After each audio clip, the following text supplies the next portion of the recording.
Hello, everyone. Welcome to our second episode at Rec Voti podcast. Today with us we have Tony J. Selimi, and I would like to read a little bit of a summary so you can better understand who Tony is and where he's coming from. Like a phoenix rising from the ashes, Tony J. Salimi, born in town of Gostivar, Republic of North Macedonia, went from being critically ill, bullied, surviving a civil war, and living homeless on the streets of London to graduating from one of the top engineering universities in the UK. Ever since, he has been climbing the corporate ladder and becoming an internationally recognized TEDx speaker, multi-award winning author of several books, filmmaker, executive producer, and one of the world's leading authorities on human behavior, the psychology of health, excellence, empowered, and purposefully living, leading, and loving. Welcome, Tony. Thank you so much for this opportunity to be of service. So, how does it feel to be back home? My first question is going to be. Although I live in UK, although I'm British, I always say to people, home is North Macedonia, and my house is in London. Your house is in London. And then also I'm a citizen of the world, which means I love our planet. That's a great phrase, citizen of the world. All right, so if you could introduce yourself a little bit and tell us more about your books, especially the last book you wrote, The Path to Excellence. If you could tell us more about that, please. I never thought I'm going to write books to start with. The story goes back to 2004 when my mom and my dad came to England, and the more I did personal development in parallel to my technology career, the more I had this desire to understand my family, to understand the conflicts in my family, to understand the business my parents had and how my dad and my mom looked after so many people and still grow their business. So I wanted to understand their entrepreneurial mindset, but also our cultural way of growing business and communication and why conflicts happen and all the inequalities that I've experienced as a child in here. And I wanted to start filming my parents and have those transparent conversations that we never had with my parents. So, and usually I would ask provocative questions. And of course, when you ask provocative questions to somebody who has very patriarchal background and very fixed in their mindset, can be, challenging. But my dad was more sort of democratic, my mom was very patriarchal, and when I would ask questions that for some reason my dad would piss her off, she would get very angry in that moment, and I have those films. But with certain things that happened in our family, my mom turned around in 2002, first time, directly to my dad, and he went like, one day my son will be an author, he'll write books, and he will help humanity, and he will stop the abuse, he will stop this, he will stop that, and he will bring all of those stories out there so people can benefit. Yeah. And back then, my drive was to, reach the top of the corporate world, and so I focused all of my energy in my technology career. So, and during that, having managed and transformed so many public and private organizations, in 2008 with the financial crisis, I had this almost like midlife crisis of, having gone from homeless to the top of my career and being successful consistently and investing so much time, energy, and money in understanding human behavior, understanding psychology, how that applies in business, in sales, in marketing, in processes, in leadership, and the kind of vision the companies create, and the kind of impact we have on the planet, I wanted to combine all of that and to write books. So therefore, more people can benefit from that. So I did some sort of entrepreneurial mini MBA course through which I wanted to bring all of my ideas together and how do I help bring human behavior, emotional intelligence, spirituality, leadership, communication for the benefit of every layer in the company, including sales. So Path to Wisdom was born. Why? Because people who work in their professions, one thing is having those internal conflicts, having those worry, having those problems that they bring to work from home or from their relationships, from everything else. So if you're going to do a great sales call, you need to be centered, you need to be clear, you need to be energized, you need to be certain with the voice when you speak to somebody. So I wanted to help people, regardless of which layer in the organizations, to give them three things. One is for them not to lose their health while they try to become successful. And Yeah, the impact of that is not just personal level, but also it costs trillions around the world how many people go off sick. And then the impact goes on the healthcare systems around the world. So it's not just that. The impact goes in the family, the impact goes in the company, the profits go down. So it creates like this snowball effect of problems. The other part was you not being able to be at peace with yourself. So, sorry to interrupt. In a way, you're saying that the work-life balance is very, very important, right? Yes, there's a third point in the first book. The third point is about maintaining some form of balance. But to maintain a work-life balance is about understanding your own behaviors and whether they're in balance and are they sort of your alignment within your unique, authentic values and with your actions and in the way you speak and behave is an alignment. Because the work-life balance is a concept that most people have heard, but they don't know what it means. Yeah, yeah. So they try to implement it in different companies in many different ways, but not actually everyone understands the whole point behind it. Yeah, that's why many companies employ behavioral experts like myself, so we can go in the company and do all the alignments that needs to happen. So one of the many companies I work with, the first thing is like really understanding the pain points, the behavioral issues that stop productivity, performance, and profits. Since we're already speaking, we're speaking regarding companies and based on your experience and people you work with, they're mainly C-level executives, CEOs, and different in big organizations. What would you say are the main traits of those managers or C-level executives that has proven to show the best results for a company in general, based throughout all your experience that you have? Well, funny enough, I wrote about it in the Unfakeable Code book, which is authentic leadership. And authentic leadership for me is a leader who pretty much has a clear vision of where he is taking the company.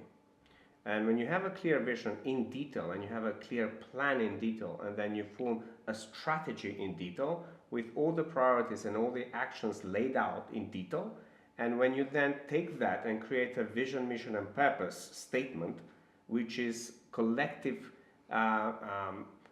of traits of top executives, and then you go through the process of them filtering down to the company, which means great authentic leaders have the ability to communicate in a way that the employees hear, in a way that the employees feel valued, in a way that employees are trained and developed, in a way that, you know, when you go at home, you don't feel like you're exhausted at work. And also when conflicts happen, this is where you truly show your leadership. How do you handle your employees when your entire organism is burning with fire, where you want to explode because a deal has gone wrong, the sales targets haven't been met, the shareholders are demanding something from you, and the worst part is when there is a reputation damage, because that remains out there and then the entire environment can go against you. And I've seen companies go down because of that. So, the traits that authentic leaders have is they will make sure in advance they have all those steps in there.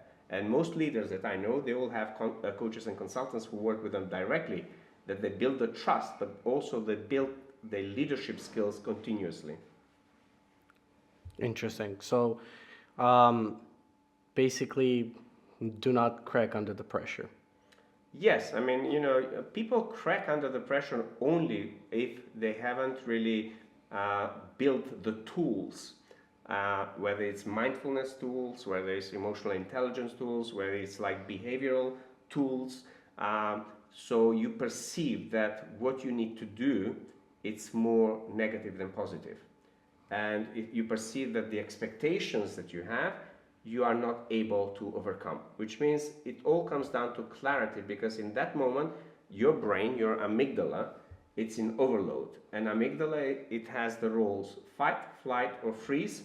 And one, I would say, F it. F it. F it, where basically you say, okay, I crack. Yeah. So, but with great training and development, people can learn how to perform under tremendous pressure. Of course, if the pressure goes above certain bar, people can crack. That's why companies invest in developing people, training people, and ensuring that they can operate within the highest level without breaking people. Interesting. We were discussing regarding sales and the mindset having not bringing the problems from home to work when you're making that cold call or sales call. Uh, do you think nowadays there is some sort of a shift in sales techniques in general? Let's say past COVID, where people were only working from home, offices were not there, couldn't make many cold calls and all that. So do you see the sales strategy in general for all companies, all industries shifting in any other direction? Well, I see a lot of shifts across all different businesses because sales is specific to specific business. But the way you sell to people depends who your target client is. So, for instance, if you have more sort of millennia and more the boom generation people, if you don't know what these people value, you won't be able to make that sales. But if you look at the processes of sales, I'll tell you, because in my LinkedIn I get about 1,000 lead generation messages which does not even apply to me. That can go against the companies.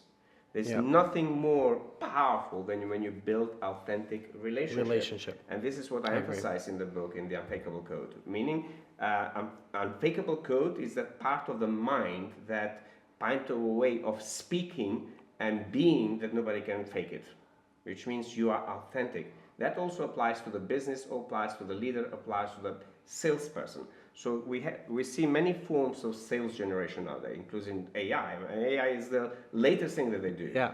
But for me, always the power of connecting and understanding the client, understanding the pain points, understanding their needs, understanding their value, understanding their problem, understanding the result they're going to create, and being approachable, friendly, with jokes, with all of that, building this relationship is the fantastic way to grow your sales.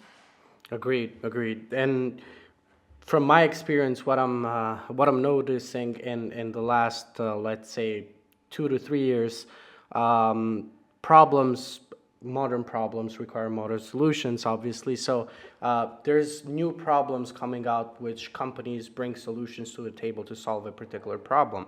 But for, let's say, the same service or the same solution, two different companies, they, as a package, they might be taking the same solution, but within there is an extra need of understanding their pain points, as you said, and their services are kind of getting tailored in from what I'm seeing, because everything is changing so fast, rapidly, and new problems are occurring, new needs are occurring. So the massive type of campaigns, let's say, as you mentioned, that the lead generation you get on daily basis on LinkedIn doesn't work anymore. 15 years ago, you would just shoot an email for a service because somebody might need it, 15,000 emails, maybe something will land, and did land. Why? Because there were not as many solutions to those problems. So I think that every single solution that is being brought to the table is solving a problem but bringing another problem. So that's just going and making it more specific and more detailed on what companies are bringing in, and that's why I think that they're moving forward to tailored solutions and really understanding the customers and the clients' needs, because they're very, very specific. So what regions of the world, let's say, have you worked with your clients, including private and business related?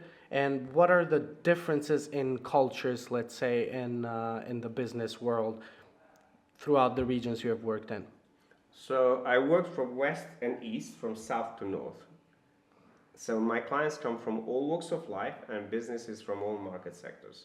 Now, clearly culture plays an important part, and I can tell you a story working in technology and being in charge of almost like £9 billion technology transformation programs, where back then they decided to outsource a lot of the stuff in India. And it was this stream of saving costs. And I could foresee in advance with my own research, without many companies doing that, before even the outsourcing became famous, that outsourcing is great, providing there's a fit of values in the cultures or in the employees. All those employees have been trained to understand your reality, not the one in way necessarily they operate. For instance, if you operate in India and you have clients in London, you have first and foremost time issues. Secondly, you have language barriers. Thirdly, you have cultural things, because what we perceive as urgent for them could mean whole week. Yeah, yeah, makes sense. And some cultures, pretty much, they don't understand the urgency. Or you ask for something and they say to you, yes, yes, yes, yes. But when they deliver, there's no match to what I've asked. It's a match in their head, what they perceived you said. So there is a loss of translation from requirement to delivery of the product. And then you have sort of, not only the culture side of things, but then you have the way people work, the way people are with each other. So, different cultures, if you go to, let's say, in US, okay? US and UK has a difference for sure. If you bring UK with Macedonia, has a difference as well. So for me, it's really for you to understand, if you're operating any part of the world and you decide to outsource any part of your business, it's sitting down and having a conversation to understand first and foremost how both of them know the benefits and the drawbacks. Because most people sell the benefits and they're not transparent with the drawbacks. But that doesn't create a trustworthy relationship, because it's a one-sided way of looking at things, which means my alarm bells as a client, for instance, will go massive. So for instance, businesses that outsource people in Macedonia, if people in Macedonia were having those transparent conversations, looking at what the business needs, what their current challenges they have, and what the drawbacks of them outsourcing in here, because most people will say the stuff. And when you give them the drawbacks and then you give them the benefits, you need to maximize the benefits. Agreed. Because then the person say, okay, yes, there is a drawbacks, but I can see the benefits clearly why me outsourcing certain recruitment services to Macedonia. And there are many levels. And one thing I'm proud is like how well people of Macedonia speak the language, which is very different to if you outsource somewhere in South America or in India or in let's say Thailand, Philippines, and all of those countries. And there's much more match of a cultural part and the values part. No, I'm not saying those companies are not good, they are, but when you compete for, let's say for a client, it helps a lot when there is a match in values. Also the time difference is not big, so the biggest benefits for companies in UK to outsource in here, we only have 1 hour time difference. Agreed. Which means it's not much for you guys to deliver the service, it's not big deal for them. But let's say you have an urgent something, you can pretty much address a lot of the things throughout the day when people in Britain work. Yeah, yeah. So that is a benefit, and also, for instance, it's a direct link to London, frankly. Yes, true. It's a direct link to London. So there's many different benefits that companies can outsource in here. And for sure it's a development country, but people want to deliver work. They want to prove themselves. Agreed. And when you have a culture, they want to prove themselves. Believe me, they'll go out of the way to prove them. I agree. We recently were in Excel London with the team. We were part of the Recruitment Agency Expo 2023. We were the first outsourcing company to ever attend the expo. And it was one of the most interesting experiences I've had. I've worked for UK and US companies most of my life, now working with Recvoti, which has been a great experience. And most of the directors and managing directors and CEOs of those recruitment agencies that we met said the exact same things what you just mentioned. Time zone, English, perfect English, culture, understanding, and everything else.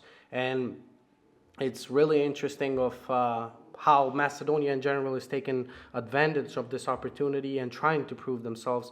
And the rest of the youth is here just working really, really hard for different companies and trying to bring the best value that they can. And it's interesting since we are upcoming, hopefully, country of European Union, and how hard this the youth is working on it. I'm very, very proud to say that I'm part of this. We have people like you representing us all over the world and in many other areas, as we have Mother Teresa winning a Nobel Prize and being from Skopje.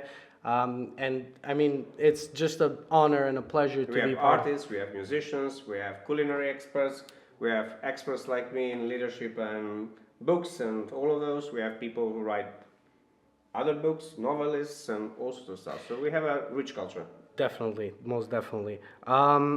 Tell me more about your team. How big is your team? Who do you work with, and how do you run your own business?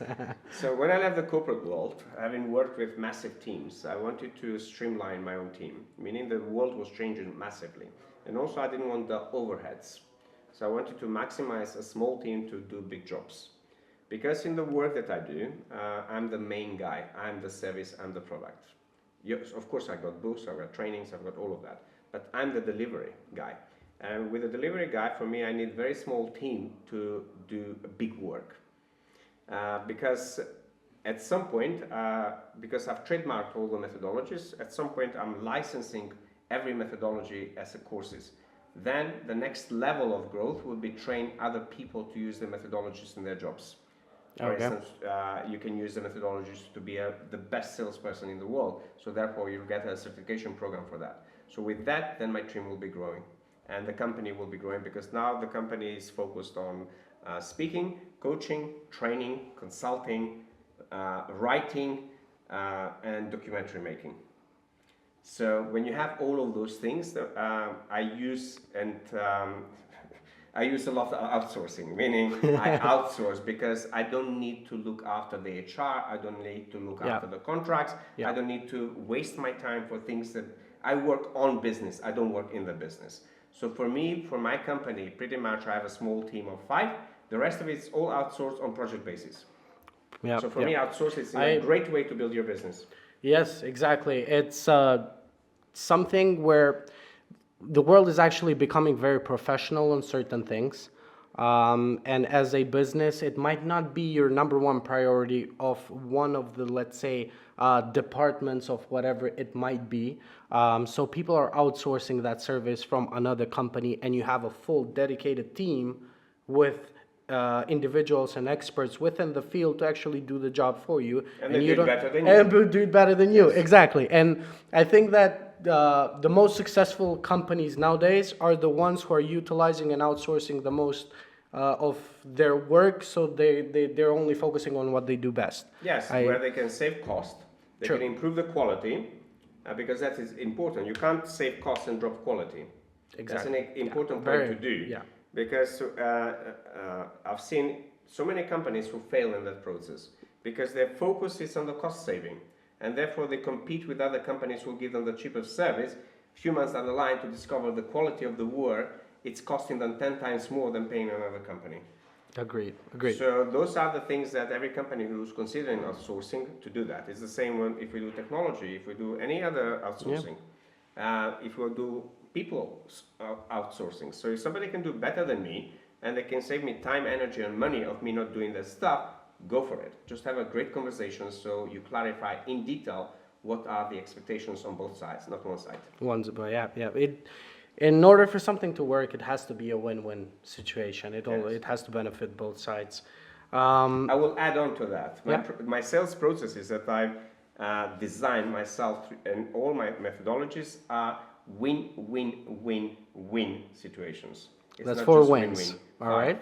Oh, 5. All right. Pentagon of wins. All right. Can you elaborate more what it's that is? Copyrighted, guys. So first and foremost, because this sounds interesting. We don't do anything for others if we don't benefit. Number 1. So it's a win for me. Okay. So when you go into any sales conversation, you need to be very clear that you're gonna win. Okay. And you need to clarify what that meaning means for you. The next step, before you even make a call, before you approach an email and everything else, if your best self delivered a service to the next person, what are all the amazing wins this person will get from that? Okay. The third one is, this is your perspective. The third one is to identify in their perspective, not in yours anymore, what is the wins they will get with their perception, not yours, with their values, not yours. Okay. The fourth win is how by we creating 3 wins, people we serve will win. All right. And the fifth win is how we creating the wins, okay?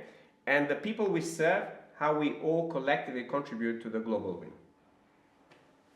So it's much higher perspective, much greater drive, much greater inspiration, and usually a lot of people nowadays, they care about the planet, they care about what's happened to all of us. Most people nowadays, pretty much they don't really follow the limits of religion, of culture, of environment, all of that, because we all realize, and this is the planet we all live in.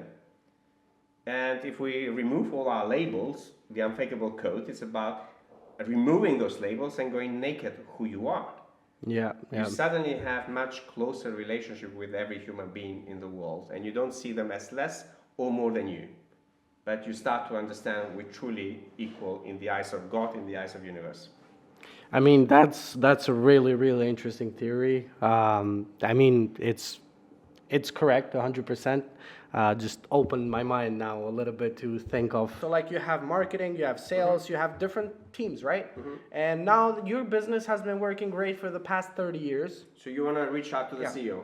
And no, my question is, what would be the number one advice for a business owner to open up their shield and test things out? Because a lot of people are stuck in their business because it worked out perfectly fine for them for 30 years. And now they don't want to try out new things, right? They don't want to try out ChatGPT. But if somebody is using it and it's your competition, it is going to be ahead. If not today, it's going to be ahead 2 years from now. So how do you open that shield from people who are very used to the traditional type of working and ways they have actually achieved their success so far? Get all your team to read all of my books. That's a good answer. Okay. But beyond that, you will actually understand why I'm saying that. Every single human being, it's closed when their behaviors, their values, and their beliefs are not being listened to. Okay. Meaning, the communication in which you're communicating to the business owner is not the way he's listened. For them, you communicate in that language, he listens in Japanese and he does not understand Japanese. Okay. So the first thing is going back to understanding the way communication works. So I'm sharing in all of my books the processes.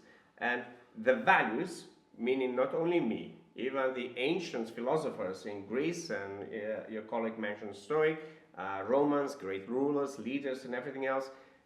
With my clients, I have a process, especially clients that work at 10 million, 100 million level. Every week we reassess the values. Every week, not once a year. Most people, they don't even have that process in place. Why? Because values evolve. Reality changes. So if the person is close and the reality is showing to them, you need to change, okay?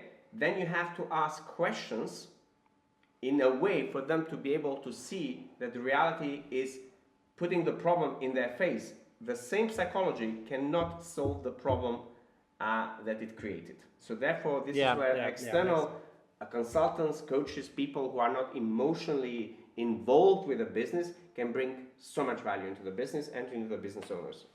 Yeah. Thank you so much. Thank you for your time. Thank you for the great conversation. Thank you for leading us to becoming better. Thank you, JD, for all the help. Thank you. And let's have a great day. Thank you so much.